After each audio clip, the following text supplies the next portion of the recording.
Tucker Carlson joins us tonight. That'll be fun. Julie Kelly joins us with good news. We're going to have a blast tonight on I'm Right.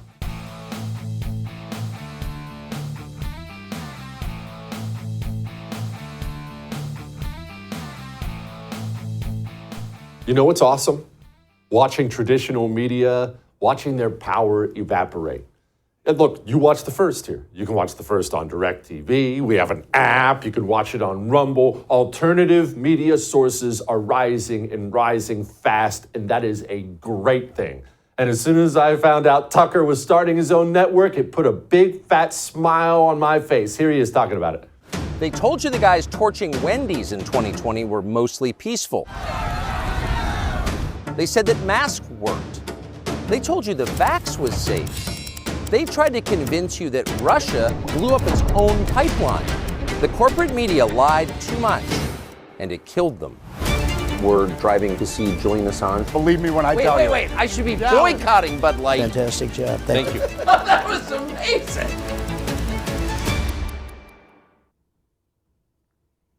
Does my heart well to see that TCN. Go sign up for Tucker's new network. Join Team Tucker at tuckercarlson.com, and Tucker joins us now. Okay, Tucker, so you know I have this TV show and I have a radio show called The Jesse Kelly Show, but you started an entire network. Was this just the Tommy Topper me? Is that why you did it? It's just untrammeled egomania. I love to say my own name. Actually, I hate to say my own name. And I'm 54 and I can still to this day, barely pronounce my own name because there are too many C's in it.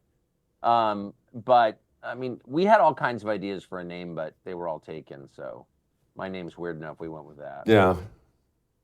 In the end, I appreciate you keeping it simple. And honestly, it is a great thing to watch the power of traditional media go down and have other sources rise. The fact that they hate it so much means it's a really, really good thing because they are the most evil, despicable people out there.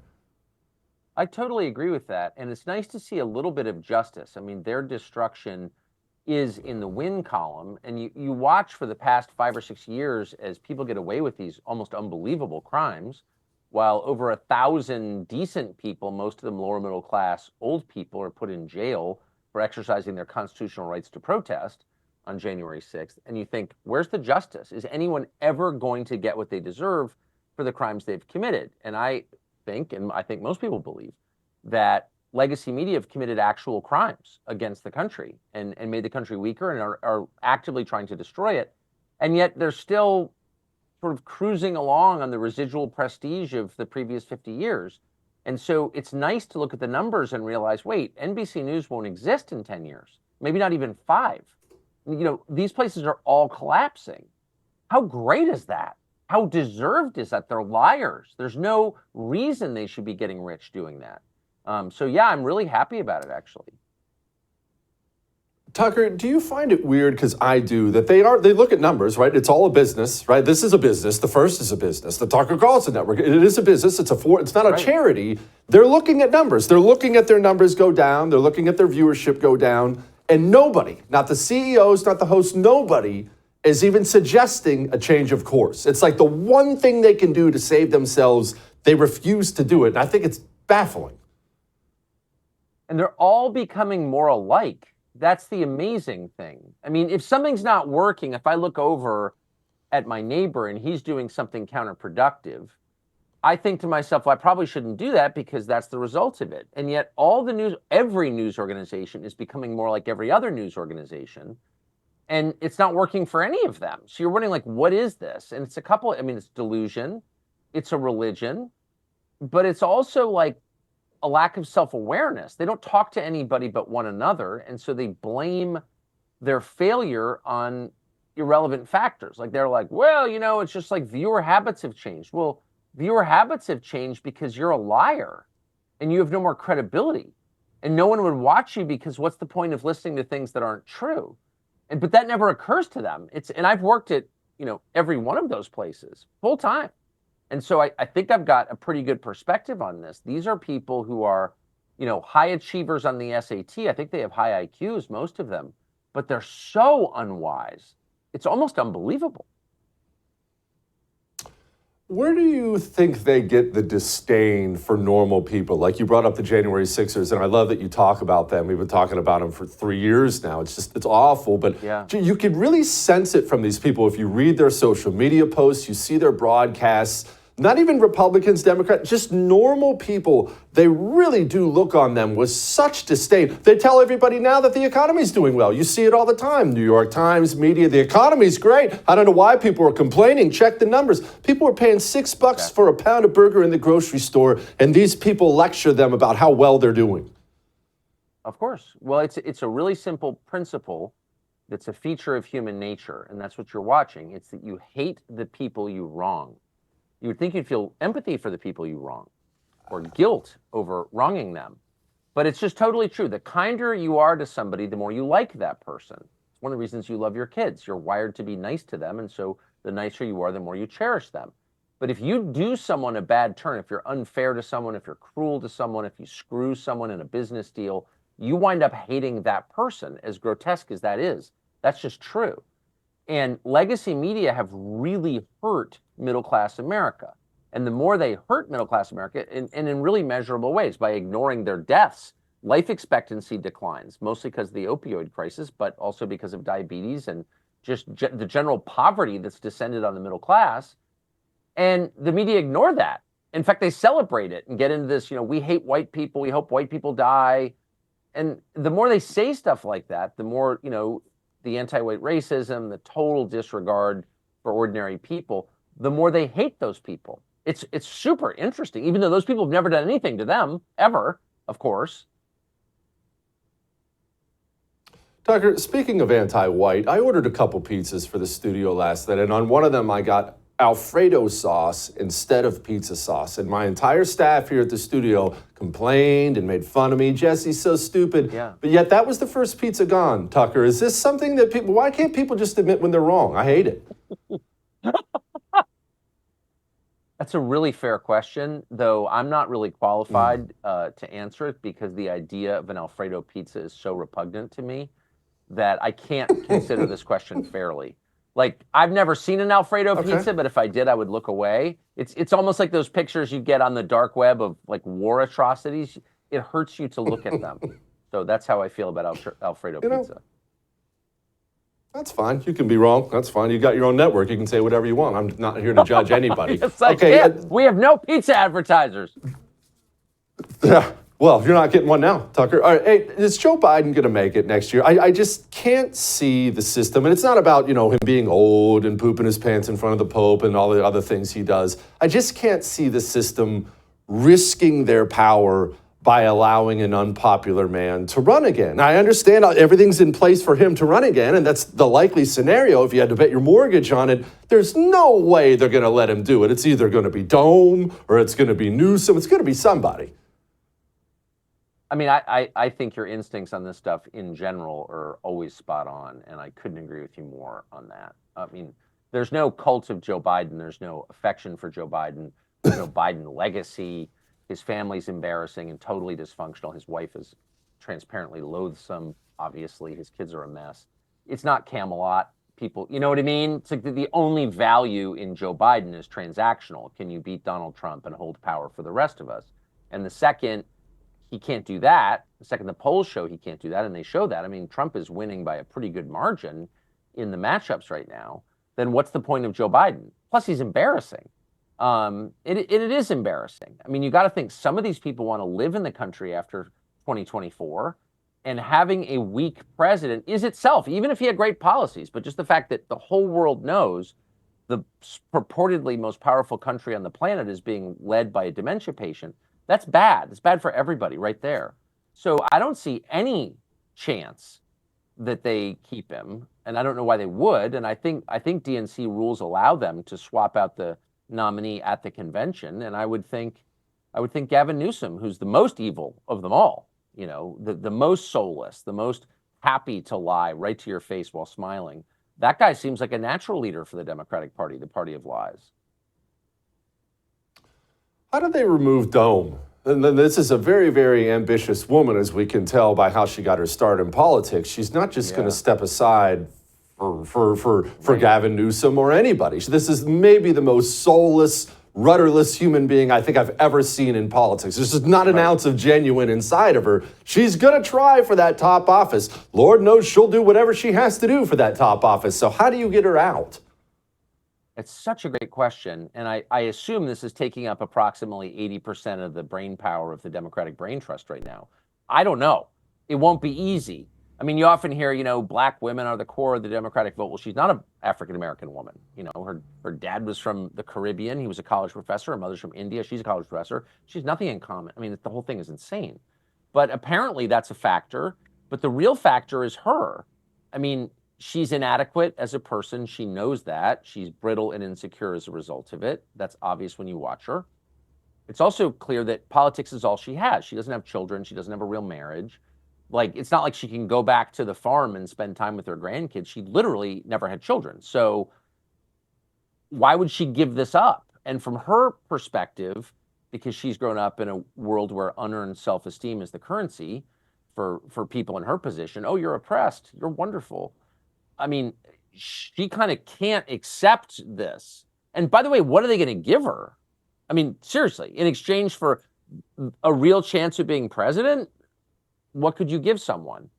So I don't know what they're going to do. I think it's the toughest problem they face. Tucker, this isn't the first time you and I have been on the air together, but it is the first time I have interviewed you, and my staff dug up some of my highlights from when you were interviewing me, and I'm going to play this for you, and I want to know which one was your favorite. Here it was. We don't need a military that's woman-friendly. We don't need a military that's gay-friendly, with all due respect to the Air Force. We need a military that's flat-out hostile. We need a military full of type A men who want to sit on a throne of Chinese skulls. And soon you're Chelsea Handler. Soon it's Valentine's Day, and your womb resembles a dried-up tumbleweed blowing down an old western town. And your Valentine's Day date for the 10th year in a row is a 10-year-old copy of Magic Mike and a half-full bottle of Xanax, and you're trying to pretend like you're happy. Everybody watching you right now has worked for or worked with somebody who just has ambition just dripping off of their pores. And that's Kamala Harris. Those types of people will do anything to get ahead. They treat their bosses like crap. They treat their employees like crap. That's why she knifed Joe Biden in the debate with all that race nonsense. There was no need to do that. It's the same reason she cackles like a dead hyena every time she's asked an uncomfortable question. It's the same reason she started out her political career as Willie Brown's bratwurst bun. Kamala Harris will do anything to get ahead. There's so many to choose from. But Willie Brown's bratwurst bun has got to be near the top. But my personal favorite, and I remember when you said it, because it was so dry and subtle. You were so expressionless when you said, comma, with apologies to the Air Force, comma. That was one of those things. People don't usually attempt that on television because it's just too subtle. And so, TV people always go for the obvious joke. It takes balls to go for the one that, 90% of the audience will miss, but it's so worth it because the 10% who get it and like, wait, what did he just say? Those people will appreciate it so much that you are making their day. And you made mine with that. I love that. With apologies to the Air Force. Oh, that was so good. That was a fun night. I'll never forget the Chinese state-run media giant came after us both after that. Gosh, that was so freaking hilarious. All right, what's at tuckercarlson.com? I know I can't get an Alfredo pizza, so what can I get at tuckercarlson.com? Oh, a whole cornucopia of, you're going to, look, what you're getting is a replacement for what's going away, which is NBC, CBS, ABC, CNN, all the rest. Look, someone needs to cover the news. And so we are. And we're going to do it with true honesty, including the acknowledgement of mistake. If we screw it up, we're going to say so immediately, without hedging. I mean, that's if you want people to trust you, you have to admit when you're wrong, and that's always been my policy, and it will continue to be. But yeah, documentaries, interviews, lots of it, and a bunch of other features and stuff that we think are amusing. And then, in the coming year, a bunch of other stuff. But yeah, we're building a network and it's pretty cheap. And we think it's absolutely necessary. Look, if I'm going to be totally honest with you, the next 12 months are going to be, I think very volatile and potentially extremely volatile. And I hope that's not the case, but I think it's entirely possible. In fact, maybe even likely. So, I mean, you've got tens of millions of young men from foreign countries whose identities we know nothing about. And Democrats in the Congress are trying to push them into the military. So people show up in your country from Africa or Latin America. You have no idea who they are, whether they have a criminal record, and then you hand them automatic weapons. What is that about? I mean, honestly, what is that about? Why would our leaders want to assemble an army of foreigners who know nothing about this country, may not even speak the language, and then turn them loose in our country? So, I mean, I don't know the answer to that. I find that the single most ominous thing that's happening. But I think we need to be prepared for some radical stuff to happen in the next 12 months. And I want to stay on the air. And I'm just absolutely worried about an advertiser model. I love advertisers, even the Alfredo pizza guys. But I've been through a lot of advertiser boycotts in 30 years in the media. And I don't want that in the middle of an election year. So you need a different model. You need to figure out a way to pay your staff with money that can't be taken away from you. And that's from your viewers. That's a subscription model. So that's why we're doing that.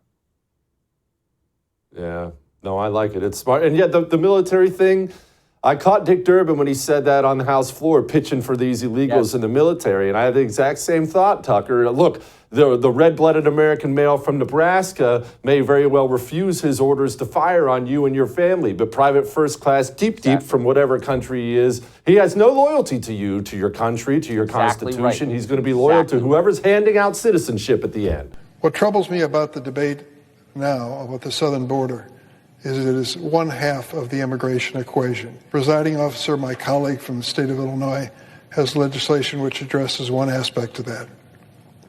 Her bill, and I hope I describe it accurately, says that if you're an undocumented person in this country and you can pass the physical and the required test, background test, the like, you can serve in our military, and if you do it honorably, we will make you citizens of the United States. They're spying on, military intelligence is spying on Americans. That never happened. When you served in the military's mission was really clear: defend the country from foreigners. And now the military is being used domestically a lot.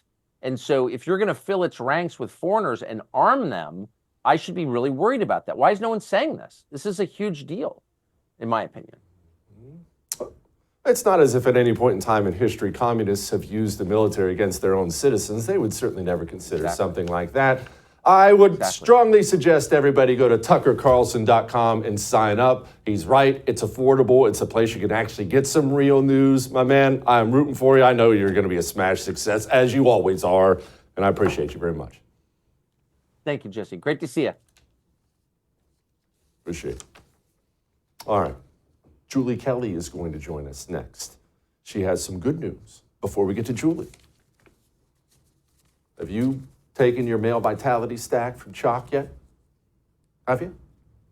You see, natural herbal supplements have to be a path forward for all of us now.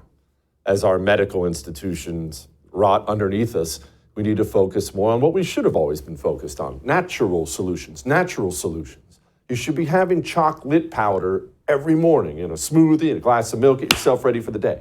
A female vitality stack, a male vitality stack. Whatever you're looking to improve on, it's all for sale at Choq.com. CHOQ.com, and it's Christmas sale time. Promo code JesseTV gets you a sale price on all of it. Go enjoy. Choq.com, code JesseTV. We'll be back.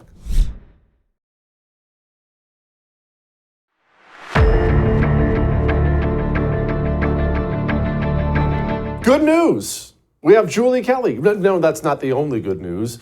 Julie Kelly is bringing good news with her, and we've been needing that badly. So I'm not going to give out the dates and the news and everything else. Let's let Julie do that. She's the actual journalist here joining me now.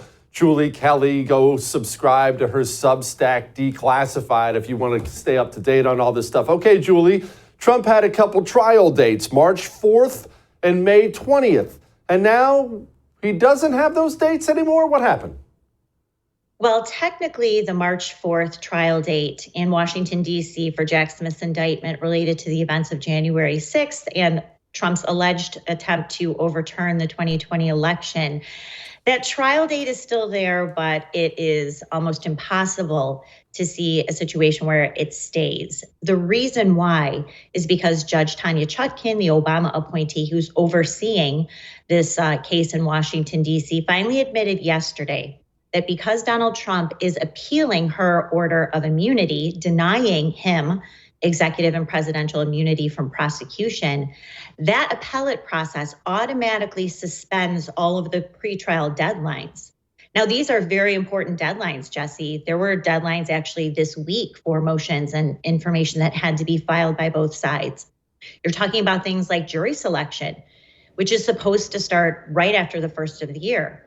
Motions in limine, which is where both sides file motions talking about what evidence they want to present to the jury, what witnesses they want to call.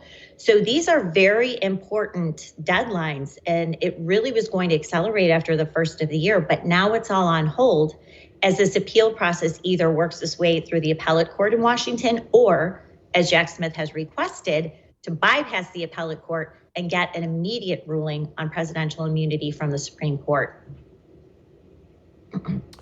Okay, well, this sounds good, but how did we get a win? We haven't had very many wins, and certainly no wins out of this court system. Is it SCOTUS that did us a favor? What happened here?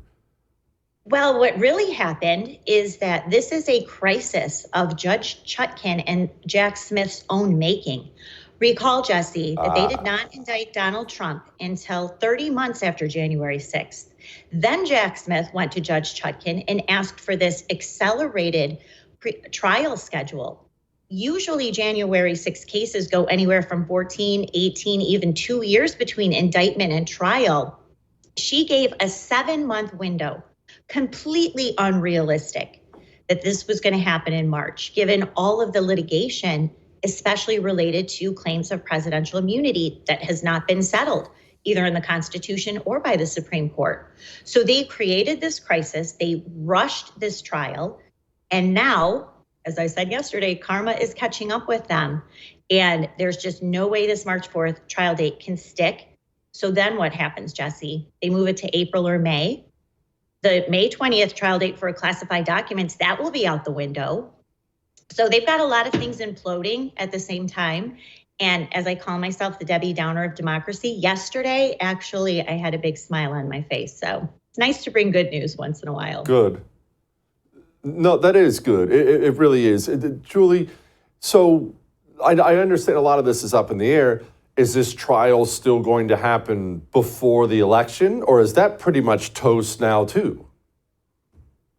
Well, if the Supreme Court does deny Trump's presidential immunity claims, then of course they will proceed with this trial.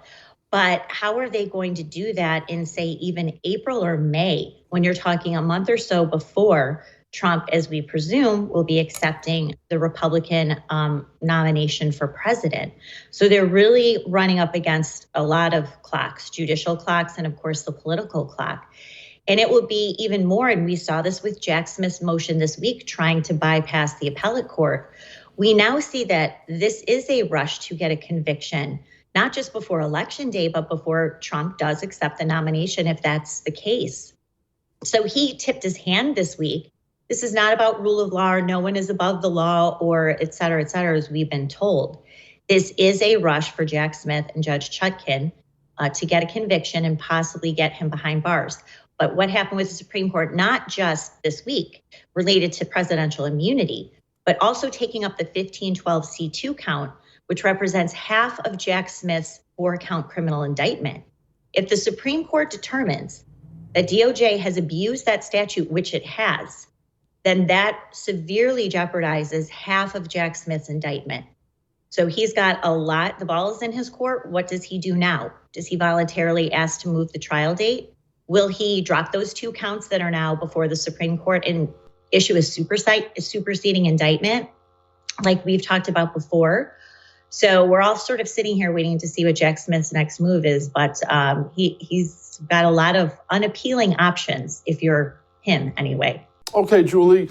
Now, more importantly to me personally is the January 6ers. I know They matter to you, and I love that. We've talked about this many, many times. These are normal people, and no one has a fan. None of these people have a fan club, right? But real people are rotting in prison. Does any of this maybe help them? It absolutely does. And I will tell you, Jesse, when the Supreme Court accepted this petition finally, this was a day a lot of January 6th defendants have been waiting for. More than 327 defendants have been charged with this in addition to Donald Trump. So the reaction that I was getting yesterday was sort of a mix of people texting me saying that they were crying about the news. They were finally so relieved that maybe a court would step in and do the right thing here.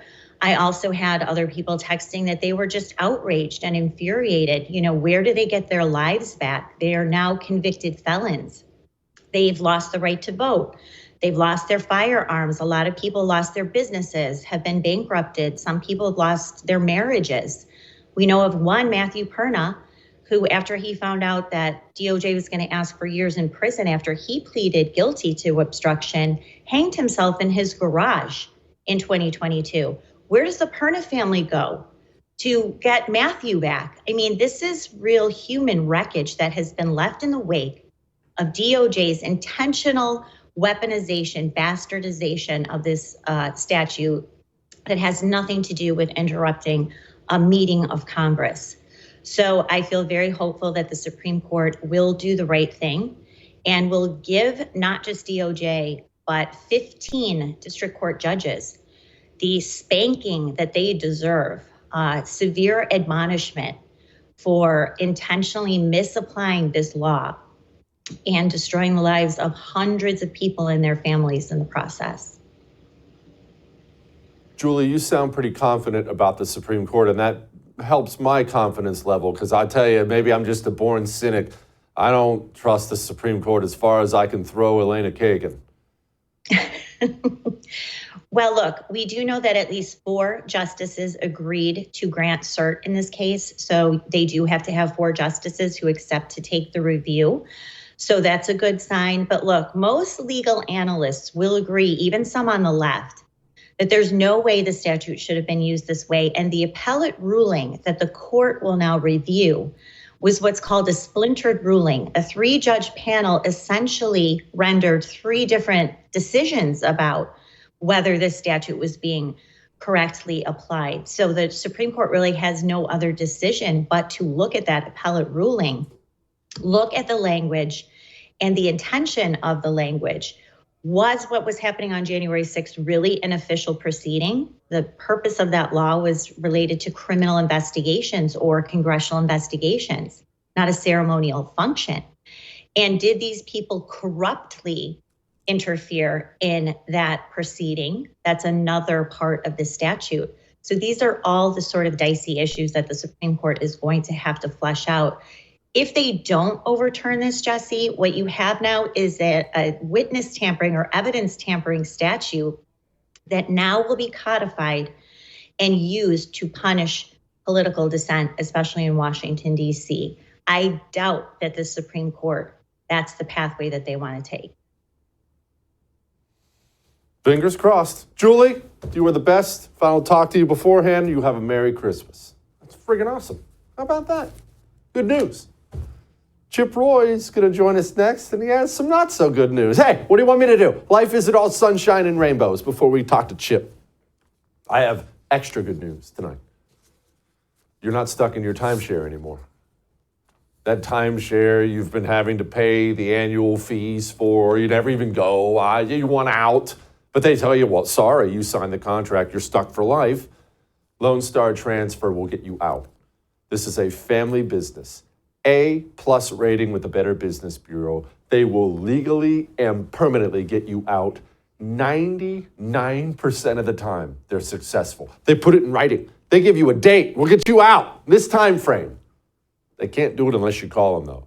You can sit at home and stew about writing another check to the timeshare you never use, or you can just call Lone Star Transfer and be free. 844-310-2646. Call them. We'll be back.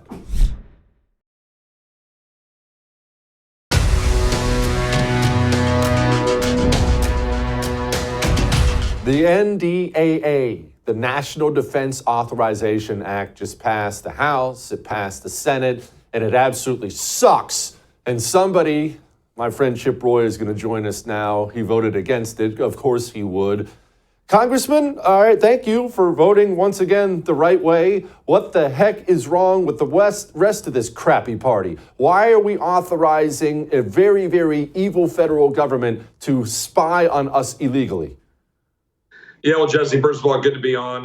Merry Christmas from Congress to you and everybody out there. We just passed a massive spying operation on the back of the men and women in uniform, and thank you for your service. Thanks to the service of all the viewers out there that watch your show. But I don't think any of you who signed up and wore the uniform signed up to defend a country that is passing legislation to spy on Americans. But you and I both know there was rampant spying. There was 278,000 incidents of spying in which the FBI was abusing their powers. And all we're being told now is, oh, don't worry about it. The FBI is fixing it. Well, we could have passed a reform bill, but we didn't do it. With all due respect to Speaker Johnson and to Republicans in the House, we didn't get that done. So what they did instead was they took the National Defense Authorization Act, which was problematic in and of itself, by the way. Didn't do what it needed to do to reform all the woke policies. And they layered FISA, the Foreign Intelligence Surveillance Act, authorization on the back of it, which means we just punt, not just till April, but actually all the way till April of 2025, with the continuation of the procedures that have been used to abuse the spying authority to target Americans. We could solve it. We didn't. That's on Republicans. And that's a problem. And the other thing about this is we allowed the deal to be cut with a watered down defense bill, which maintains most of the woke policies that's killing the morale and the recruiting at the Department of Defense, which I know you know better than most. Congressman, I know you get the same emails and same phone calls, very similar ones that I get, but I'll tell you, my inbox was full when I showed up in the studio today of people saying things like, Jesse, why would I even keep voting for Republicans? Why would I support Republicans? Why would I even bother? I'll vote for nobody. I'll vote Democrat and just collapse the whole stupid thing. This is a drumbeat now that I hear all the time, Chip, and I know you do too. Yeah, I do. I get it. And my response when I get the same question is this. We are, in fact, moving the needle in the right direction. I will tell you, I have colleagues of mine who are super pissed off at me right now. And these are colleagues that 2 months ago, they were happy with me because maybe I was working with them on something. And then a month later, they're mad. And then they're happy. They don't like things to change here. And they run out of fear. Okay? They run out of fear of the next deadline.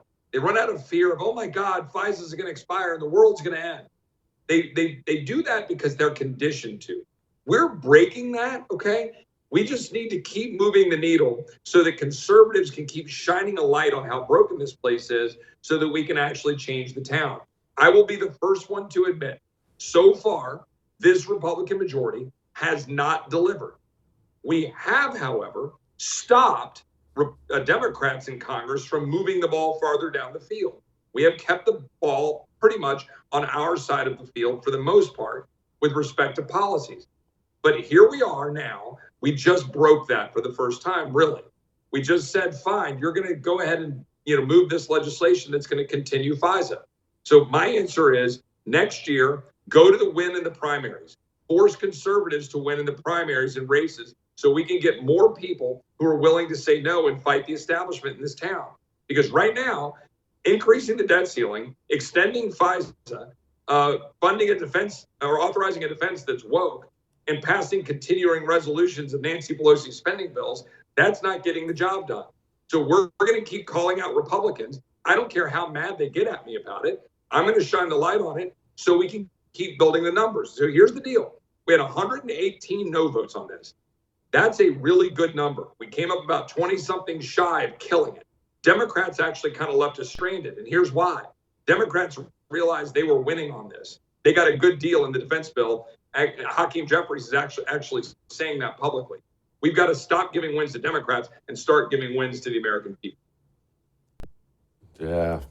Tell me we're getting somewhere on border security. I know you're hot on this, and I'm glad you are. I know you've been pressing this. Are we getting something? Don't get me wrong. No offense to you, Chip. I'm not hopeful that you can do anything to make the Biden administration secure the border that they want open. But are we getting somewhere? We have two leverage points on the border. One is Ukraine, which neither you nor I truly want to send much more money to Ukraine, if any. But we could leverage it to get border security. The second would be the Department of Homeland Security funding sometime in late January. Those are our only two leverage points to force an administration that doesn't want to follow the law.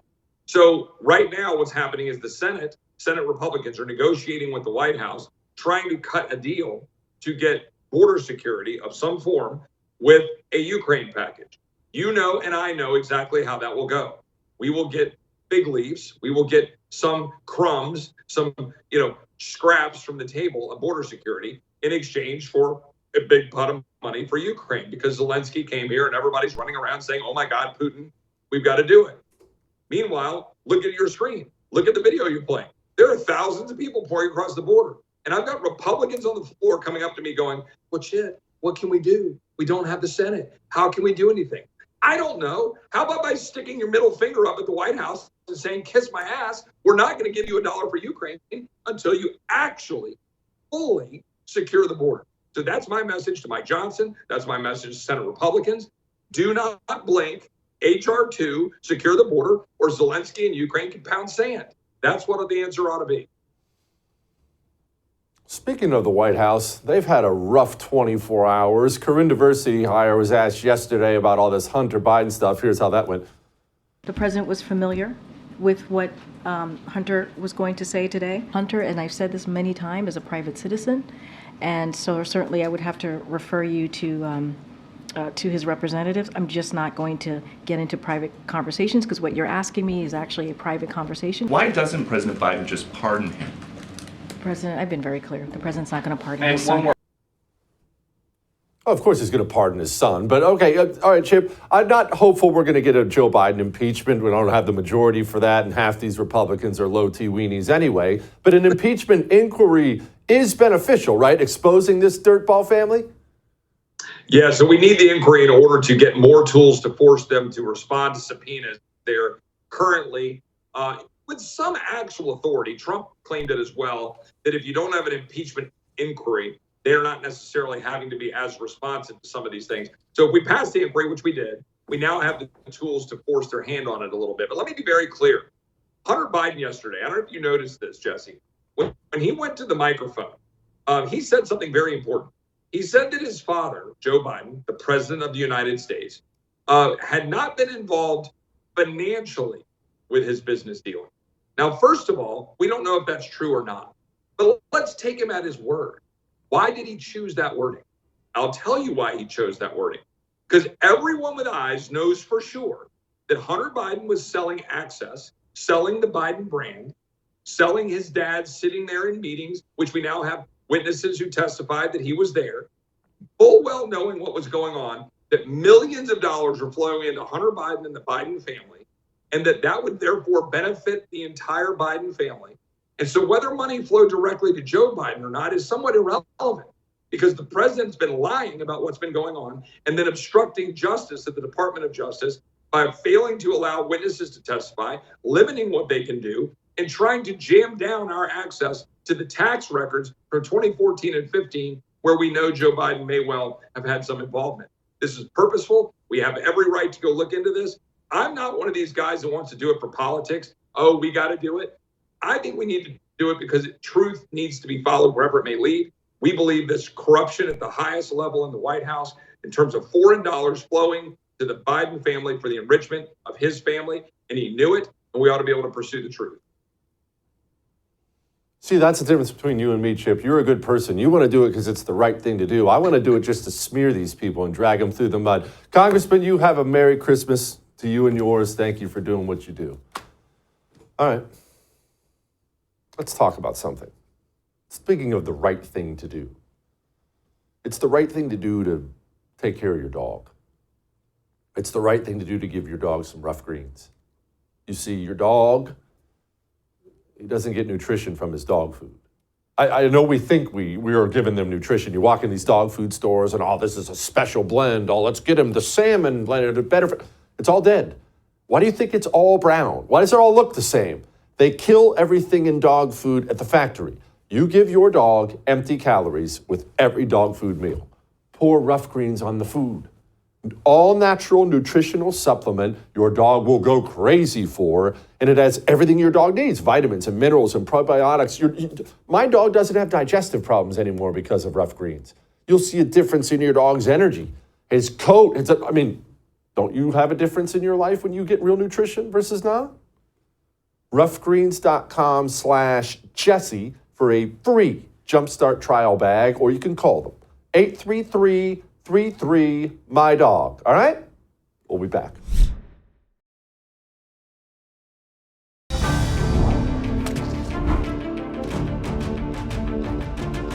You know what's wild to me about the GOP? I mean, there's a lot of lame, pathetic things about the GOP, but one of the things that drives me insane is their refusal to speak up about the open anti-white racism that is everywhere in this society now. And the anti-white racism, it's not just coming from some freak on a street corner now. From the highest levels of power, these people will dog on white people. They'll openly promote racism against white people. It's always painted as anti-racism or something like that. White people, go ahead and try to apply for a college scholarship somewhere. Businesses will openly announce whites need not apply. Sorry, only diversity hires here. It's everywhere you see. It's everywhere in Hollywood. Did you see this new Netflix show? I'm asking for you to remember that if the world falls apart, trust should not be doled out easily to anyone, especially white people. Even Mom would agree with me on that. I know you're going to find this shocking, but the producers of that little film are Barack and Michelle Obama, who have both had a real hate on for white people for a very, very long time. Why will the GOP not speak up about this? This is the cultural issue. And I want you to understand something, no matter what your color is. What they're doing now is creating a dangerous situation, because historically there are a million examples of this where you find a group of people in a society and you start othering them. You start acting like there's the bad guy, they're the outcast, they're bad, they're evil, they're bad. What you're doing is you're conditioning the population to do something terrible to those people. And if you think that is insane, then I would suggest you read a history book, because the entire history of the world is terrible things eventually happening to those people. And it concerns me how bold they all are now. How bold they all are. We were going to take a minute, we're up against the clock. We're going to take a minute and talk about the Boston mayor sent out a freaking invitation to a Christmas party. Oh, sorry, I forgot we're not allowed to say that anymore in this country. A holiday party, a freaking holiday party. And it was just for, no whites allowed. It was for electeds of color. Just came right out and said it and didn't resign in disgrace. No. Just put it all out there. This is everywhere in this country, and it makes me sick now. Someone had better start speaking up for it. But I wouldn't hold out for that. Kevin McCarthy just resigned or announced he was getting ready to retire from Congress, and his main brag was how many women and minorities he got elected first. Anyone going to speak for white people anymore? Horrible. All right. Let's do a light in the mood. Sound good? Also, did you know that you can get a podcasted version of this show? You get a podcasted version of the President's Daily Brief, Politics by Faith from Mike Slater. You can go, there's a podcast feed, thefirsttv.com/podcasts, right there on your phone, your smart device. It's all right there. Thefirsttv.com/podcasts. Go get one. We'll be back.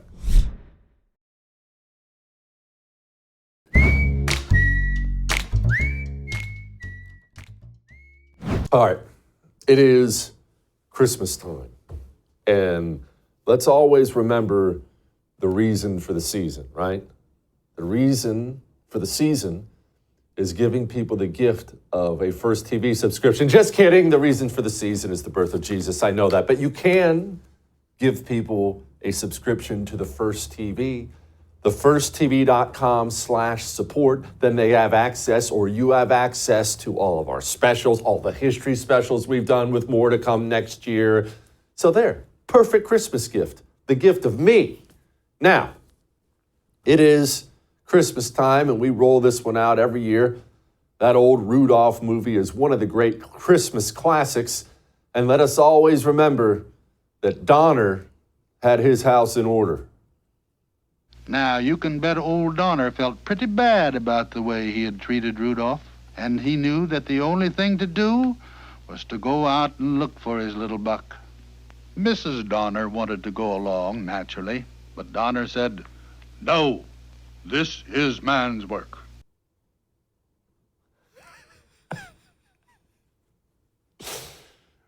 Have a Merry Christmas.